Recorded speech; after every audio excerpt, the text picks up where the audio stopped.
Welcome back to another edition of Game Day Goons, NBA season team previews. I'm your host, Exclusive, and today we're going to be talking about the New Orleans Pelicans. So let's first establish the players that came in and the players that came out.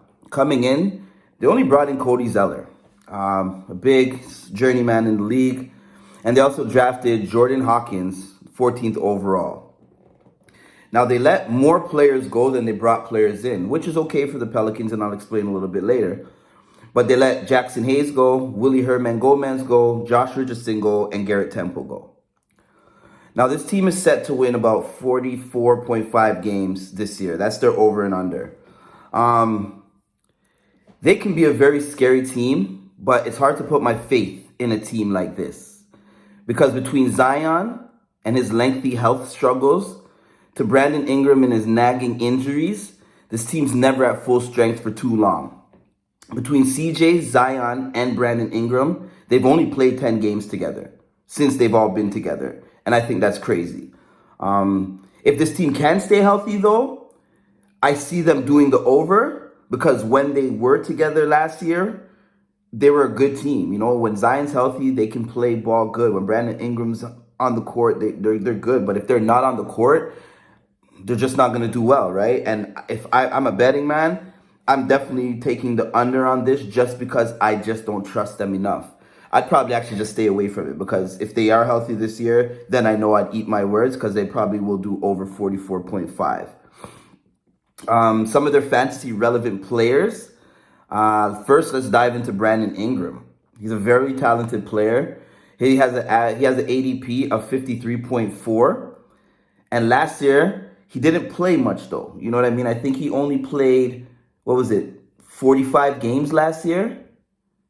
And in those 45 games, he played 45 games last year. And in those 45 games, he did have an average of 24.7, 5.8 assists, and 5.5 rebounds. Now, he's a stud. And he does that on great percentages. So I like his trajectory going forward. I think he's going to continue to get better. The only thing I'm concerned about is his health. Will he be healthy enough and stay on the floor long enough for these guys to make a splash into the playoffs? The second person on the team that I think is fantasy relevant, and he should be higher than Brandon Ingram in my personal opinion. He can be a top 10 player, but due to his lack of wanting to be great, he only has an ADP of 58, and that's Zion Williamson. Last year, in 29 games, he averaged 26.7 points, 4.6 assists, and he grabbed,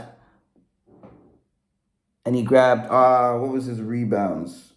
7 rebounds a game. So that is a phenomenal thing for him to do. In the sample size that we got, like Zion's built for this, and what I love about him too is he shoots 60% from the field. And he's shooting about 16 shots a game. So he's a guy that can definitely help your field goal percentage, right? But again, his off-court antics, his weight issues, will he ever string a full season together? I hope so, because as a basketball fan standpoint, he's a beast. And I want to see him perform on the court with the other greats in the league. But do I trust him enough to stay healthy? I'm going to say no, just because I'm going off of what I've seen in the past. Now, the third guy I want to mention is CJ McCollum. He has an ADP of 83.1, but he definitely should be drafted a little bit higher because CJ last year played 75 games. Now, that's the first time CJ's played that much games in a season since the 2017 season. So I like it for him. I hope he can stay healthy. He averaged 21 points a game, 4 rebounds, and 6 assists last year. That's phenomenal for him. And I think he shot the ball, I think he had about maybe 3 3-pointers a game while he was doing that. So he's a player that is definitely going to help your team, and you can get him in the later rounds, and he'll be fantastic for you. So I really like this team's outlook. They have all the pieces to be a great team, and if they can all stay healthy, I see them doing bare minimum the play-in. And actually, they might even squeeze that 6-7 spot easily if they can stay healthy because they have the talent to do it.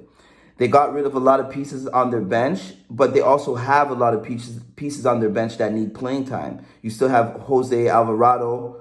You still have Larry Nance Jr. You still have Trey Murphy Jr. All these guys can impact. And they also have Dyson Daniels. He's a pretty good point guard. Like, in the preseason, he put up some incredible numbers for them. So they have a bunch of guys on their team that can still come in and step up. So I like the idea of addition by subtraction with this team in terms of giving some of these younger guys on their team room to develop and room to play. And maybe they might have something better than they had last year and they can make it mesh. And even if maybe one of the guys goes down like Brandon Ingram or Zion, maybe these other pieces can now come in and fill the void for them and keep them playoff relevant. But that's your outlook for the New Orleans Pelicans. I'm your host, Exclusive. Please be sure to like and subscribe to the channel because we are doing this for all 30 NBA teams. Shout out our sponsors, Tenement, Game Day Goons. We out.